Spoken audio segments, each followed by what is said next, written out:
Sen ba to? Hi, sir. Sen. Hi, sir. Kamusta? Sir, kamusta? Sir, anong nangyari? Itong klaseng gobyerno. Ha? As sitting president, hinaharang hindi papasukin sa sesyon. Kung ako'y absent, hinahanap ako ninyo. Sumusweldo. Hindi nagpapakita. Ngayon, papakita ko dito. Oh, hinara ko naman yung biyay. Niresling ako doon. Sugat-sugat ako.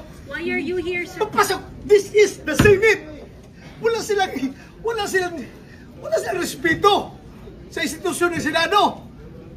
Bakit ganun ang NBI? Ha? Ano pong plano niyo, sir, sa ginawa sa inyo, sir?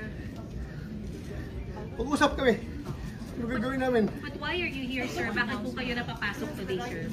Ayaw pa senador ng Republic. Kung hindi ko mapasok, kinahanap niyo ako. Di ba? Ngayon mapasok ako, tatanungin niyo ako bakit ako pumapasok. But is, sir, may kinalaman sa pag-user para makabuo ng numbers? Lahat yan trabaho ng senador. It's okay. Ano muna? Kalma muna. This is the worst government